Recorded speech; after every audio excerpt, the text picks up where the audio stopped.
Welcome to the Capital News. I am your host, Alex Kreitis. Today is May 15th, 2019. Thank you so much for joining me. Hope everyone out there is doing well today. Already halfway through the month of May. I can't believe it. So a few stories we're going to discuss is going to be an update to Brexit. I know it's been a long time since we were discussing Brexit, but there's some news there. And we are really only 1 week away from the EU parliamentary elections, so it's something to talk about. Is the president buying votes? We'll have to ask that question. We're going to have to try to provide an answer for it as well. And then lastly, war. What is it good for? Well, depending on what side of the coin you are, it can be very profitable. Unfortunately, that's the case. Now, I don't like the rumors of war. I don't like our very aggressive meddling in Venezuela. I don't like the recent sabre rattling regarding Iran. But we're going to talk about these things because this is something that we talked about in depth in our book, The Cynic's Guide to Investing. Again, make sure you guys check that out. Help support this program as well, because there's a lot of money to be made. And I believe I made the point yesterday, if you want to start to end these wars, maybe you have to take away the profit motive. I don't think anybody should be profiting from war. Men and women are coming home in body bags, flag-draped coffins. I don't think it's just right for companies to make billions of dollars and to have those employees, and especially the executives, living a life of luxury, traveling, country club, this, that, and the other, off the backs of men and women dying. I just don't like it, but we're going to talk about that a little bit more. But first, to our buddies across the pond. So, Brexit back in the news. Of course, it never went away, but there was just so much that has been taking place over the past few weeks that this was on the back burner as far as we were concerned. And there really wasn't that much to report other than it was going back and forth. Is the Prime Minister, Theresa May of the UK, can she strike a deal? Can she work across party lines with Labour leader Jeremy Corbyn? We knew the answer to this a long time ago. No. And they don't. They have not worked together. They don't have a deal. I mean, what we do know, at least as of this evening, Theresa May, for the fourth time, you heard me right, the fourth time, is going to take her deal back to the floor in Parliament for another vote. Why would she take it to the fourth time? Because it got shut down 3 times. We had those discussions over the past few months. Now it has to go back to the fourth. I mean, is there no imagination over there in the UK? I know there is. I know the history of the British people. They're very clever. They're very creative. They didn't become the British Empire by accident. So for them not to be able to come up with a deal is very shocking to me. It's, again, also very disheartening that we are still in these negotiations. The British people voted in 2016. Now it is 3 years ago. We were talking, try to give it to them a little bit. It's 2.5. Now it's going to be 3. Come June, it's going to be 3 years since the British people voted to leave the European Union. Can't get a deal done. Kicking the can down the road. Remember, folks, and I know it's hard to keep all these dates in line, March 29th was supposed to be the drop-dead date. That was it. Boom, see you later. We either have a deal or we don't. It's either going to be a nice, clean exit with a deal, or it's going to be a hard exit, hard Brexit with no deal. But either way, we're leaving. Well, that didn't happen, did it? Everybody had to cry. Everybody had to throw a hissy fit. Everybody throws a hissy fit. They throw it here on Wall Street. Federal Reserve reverses course. President throws a hissy fit. Buy the dips, do all this stuff. We talk about it. The British people, same thing. Let's throw a hissy fit. We don't have a deal yet. We said March 29th. Nah, too bad. We throw in a hissy fit. Okay, well, let's kick the can down the road and let's see what we can do with our counterparts in the EU. Let's see what the bureaucracy of the EU can give us. Well, what do we know? We know that the next hard deadline is Halloween of 2019. How fitting. What a nightmare. Now, hopefully, it doesn't take that long. But politicians, this is what they are inclined to do. We have a deadline. Well, we'll just wait for the 11th hour. We'll just wait until October 29th, and then we'll see what we can do. So, am I going to be surprised if this deal gets shut down for the 4th time? No, I'm not going to be surprised. Will it pass? Maybe it will. We are in a political world of Oz. We're in a financial world of Oz. Nothing is going to shock me either way. It really isn't. I don't know what's going to happen. But I can tell you from the economics of this, when you're looking at the markets, particularly the currency market, if you look at the pound, it has taken a pretty big hit over the past week and a half. It was trading roughly around $1.31 to the dollar. Now it's at $1.28. So that's a big move in the currency markets. I know it only sounds like 3 pennies because that's basically what it is, but in the currency markets, that's a big move. So basically what you're looking at when you're looking at the currency markets, you have these traders predicting, well, things aren't looking up for the UK, which is not good because just a couple of months ago, or last month, I should say, everybody thought, okay, they're going to get a deal together. Theresa May, Jeremy Corbyn, things are going on. And of course, the can getting kicked further down the road. The markets love this crap, so the pound caught a bid and it went up. Now the reverse is taking place because, well, there's a lot of skepticism as to whether or not a deal is actually going to be agreed. Because it's the same deal that got shut down 3 separate times. Now, this is just Theresa May's deal. You have to remember our discussions on all of the other deals, the indicative votes that went before Parliament, they all got shut down too. So again, there's just no creativity anywhere we're looking. Now, the interesting thing is, this next vote, as we know this evening, is supposed to take place on June 5th. Well, the EU parliamentary elections are taking place on May 23rd. So it's going to be very interesting to see what members, if there is what type of majority from Britain gets sent to the EU. It's going to be very interesting because, again, we have our figure, Nigel Farage, out there, who was, again, a leading proponent, a leading voice for Brexit and remains a leading voice for Brexit, who has now started his own party, once again, Brexit Party. And now, how much support is he getting? Well, it looks like quite a bit. A lot of people who want to leave are going to have a lot of support, I think, in the EU Parliament, which is a nightmare for a lot of the bureaucrats in the EU, because they obviously want everything to stay together. They don't want a whole bunch of populists coming from the UK coming in and say, oh, well, you know what, we're a whole bunch of Eurosceptics. You know, one Nigel Farage was enough for the past 20 years. We don't need 50 of them here causing a big ruckus, making a big scene, throwing everything up in the air. They have other work that they want to get done. This is the EU bureaucrats. They want to get all this stuff done. We don't need this nonsense coming from the British people. We don't want it. We don't need it. They voted, sayonara, see you later. They tried their best to mess everything up, keep them in there. You know, we don't want it anymore. It's enough headaches. And if you do this and we send more populists, more Eurosceptics here, it's just going to cause a panic. So it's too late for that. At least for the short term, there's probably going to be a big populist movement from from the UK. I'm sorry, I have to laugh because this is, there's not enough words to explain what a mess this is. And again, we talk about it here because it is a political event. It's a geopolitical event, and it's an economic event. But a lot more than that, it is one of democracy. It is one of looking at the institution and saying, you know what, the people voted. Yeah, it's the jobs of the politicians, their quote-unquote leaders, to make good on that vote. And that's why I really harp on this as much as I do, because that's the biggest concern. The details, if they leave with the deal, they don't leave with the deal, customs union, this, that, and the other. That what's going to be is going to be. But if you backtrack and say, well, we need to have a second referendum, that's it. You've just shot democracy straight in the face over there in the UK, and that's just no can do. I can't stand for that, and neither should the British people.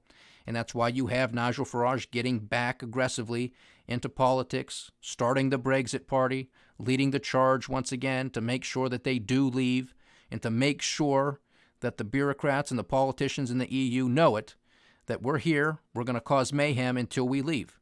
And if we don't leave by some sort of chance, well, sit back and enjoy the show because you're not going to like it, unfortunately. But I'm going to enjoy it. I like Nigel Farage. I like shaking things up. That's what he does. It's what he's done for the past 20 years. He was mocked. He was ridiculed. They weren't laughing at him in June of 2016, were they, when he finally got his wish of Brexit? But it's going to be interesting, folks, to see what happens. Will they leave? Will they vote for Theresa May's deal on the fourth go? We thought maybe the third time was going to be a charm. It was not. Will the fourth time be the charm for the UK Prime Minister? Because there's also more calls for her resignation, and I think to some degree rightly so, because she can't get this deal passed. She clearly, seemingly cannot come up with something else. So it's either, you know the saying, I'm not going to say it, bup, or get off the pot, So moving forward here, is the president buying votes? This has to go with the U.S.-China trade talks and back to our discussion with the farmers specifically, because the farmers are starting to feel the pain. They've been feeling the pain really for several months now as this whole trade negotiation shenanigans has been going back and forth. And of course, it's not a trade war according to the president now. It's just a little squabble. Of course, that's more propaganda. That's more talking points. That's not the case. When you have both sides escalating, that's more reminiscent of a war than it is some sort of squabble. But nevertheless, we are in a dispute, a trade dispute with the Chinese. And, they used to buy a lot of U.S. agricultural products, particularly soybeans. But you know what? Now we're in these discussions, and they say, well, we're not going to buy as many this time.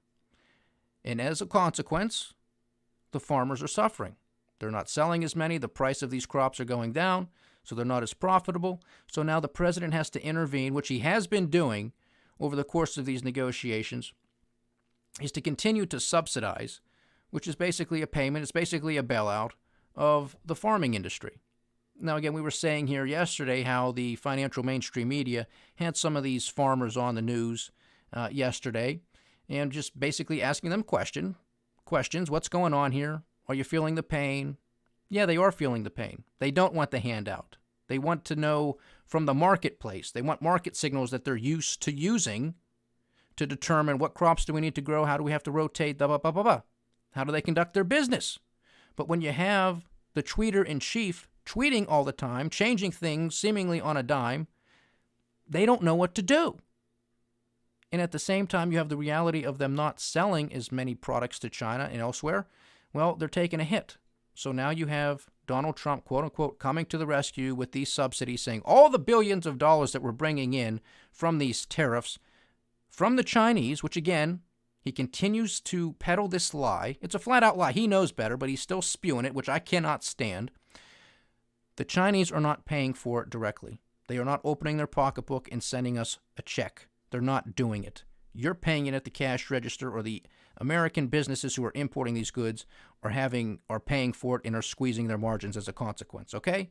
This isn't a check coming from the Chinese. But nevertheless, the president's argument, we're getting in tens and tens of billions of dollars from the Chinese. We're just going to have to use some of that money to basically support our farmers during these negotiations. All right, now the question becomes, is the president buying their votes? Because this is a huge group, folks. The farming industry has always been a powerful political lobby. Always has been, probably always will be. You have Democrats and Republicans both in states with heavy agriculture. Okay? So it's going to become very interesting from a political standpoint as to how the president plays this. It's also going to be very interesting from a political standpoint as to how, of course, we're not so much concerned with the Democrats because they attack this president, but how the Republicans from these big agricultural states are going to play this with the president. How long can they support him? Because how long can the farmers continue to operate in the manner in which they have been operating, which of course is a manner they do not like. Now, you also have a lot of farmers in these areas, obviously, that have supported President Trump on his efforts. Some of them are growing tired of it. This is an area where Democrats could perhaps exploit and gain an advantage. There's also a lot of people, a lot of farmers out there who believe that what the president is doing is the right course of action, and it is something that should have been done 20 years ago. I agree with that sentiment. Again, I do not want the president to fail. I want the president to succeed. But the way in which he is handling this, with the tweets, with the market manipulation, it's beyond the pale. It's an abuse of power. It sends mixed signals. His credibility is getting called into question, not just by the Democrats. We know the Democrats are going to say his credibility is in question. It's starting to come into question from me. I voted for him. I think he's going to win in 2020. Will I vote for him? It's up in the air. I'm not going to be voting for one of these Democrats. They're lunatics. But Donald Trump, I'd like to vote for him again, to be honest with you guys, but he's making it very difficult for me to do so with these flat-out lies of how these tariffs are being paid for and blah, blah, blah, and just this continuation of market manipulation saying, well, what's going on with the trade talks? Well, everything's fantastic. Me and President Xi, we have a great relationship. He sends me beautiful letters. We're going to get a suite at the Hilton. We're going to live it up. I mean, I'm tired of it. It is manipulation, and he knows it. So I'm not going to sit here and take it. I don't like it when the Federal Reserve does it. I don't like it when the president does it. Equal opportunity here for me. So is he buying votes is the ultimate question. You have to ask yourself that, because he knows how important these areas are to him. Look, it was agricultural states. It was the Rust Belt. It was Pennsylvania. It was Ohio. It was Michigan. It was Wisconsin. I mean, these were former major manufacturing centers, but they're also major agricultural states too. So the president knows these were his wheelhouse. These were his babies that got him into 1600 Pennsylvania Avenue. If he wants to reclaim that title as president of the United States, he's got to win those states again. I mean, could he maybe lose one? Sure. But he's going to have to pick it up somewhere else, which is a possibility. And 2020, November 2020 is a long ways away, and there's a whole bunch of other things that are going to take shape in the interim. Believe you me, we know this. But nevertheless, the question still remains, is he buying votes because this is such a powerful political lobby? And it's something that does need to be asked, because this is how the president sort of trapped himself into all of this stuff, because he's taken ownership of the economy, he's taken ownership of the stock market. So if he starts to see some sell-offs in the market, or if he starts to see some drag, some slowdown in the economy, what's he going to do? How much money can he have from all of these beneficial tariffs to distribute to all of these industries and districts and say, well, we're just, it's tough right now. These are tough negotiators. These are tough negotiations overall. We knew this, blah, blah, blah. And, we got so much money coming in from the Chinese, I'm just going to sprinkle some of it around just to help sustain everybody else. Because, another thing that the president does is he goes after China, talking about how they subsidize their industries, but evidently it's okay for us to do it. Again, a double standard that I don't appreciate. I don't like that the Chinese are doing it, but I'm not Chinese. I'm not there, okay? I don't like that they're doing it. I don't like that they're forcing, technology transfers, hacking our companies, hacking our government, doing a whole host of nefarious activities and a whole bunch of things that they just should not be doing, all right? But to think that we're not doing the same, that's just being a little naive, isn't it? Now, lastly, before we go here, I want to talk about war, because there's obviously aggressive meddling with Venezuela, but more recently, discussions in the news and stories dropping about saber rattling in Iran. We were discussing this yesterday. A report out there from the from the New York Times, regarding a report from the Defense Department, sort of game planning about sending 120,000 U.S. troops to the area, to the Middle East, to sort of send a message to the Iranians, hey, if you're thinking about doing something, don't do it. Now, of course, immediately the president called this fake news. Again, he was asked about it today. We are not going to war with Iran, blah, blah, blah, blah, blah. I hope to God that is the case. I hope we are not going to war. But going back to my opening statements here in regards to the Cynic's Guide to Investing, we talked about war in the Defense Department because it is a huge industry. The military-industrial complex is a huge industry. The military-industrial complex, I'm sure many of you are familiar with the terminology. This basically came to us from former President Dwight Eisenhower. This was his farewell address. This was part of his farewell address, warning the nation of an up-and-coming military-industrial complex that does exist and will persist. Okay? And boy, were those some true statements. Now, this is somebody who was a member of the military. I think it wasn't Eisenhower a 5-star general, a World War II hero. I mean, so for him to come out as the president, I think that was an honorable thing to do, to sort of warn the American people that saying there is power behind the throne, which is what we talk about here all the time. So when you look at these companies, right now predominantly you're talking about Boeing, Lockheed Martin, Raytheon, General Dynamics, United Technologies, General Electric. These companies make billions and billions of dollars from Uncle Sam every year. Now, is it all accounted for?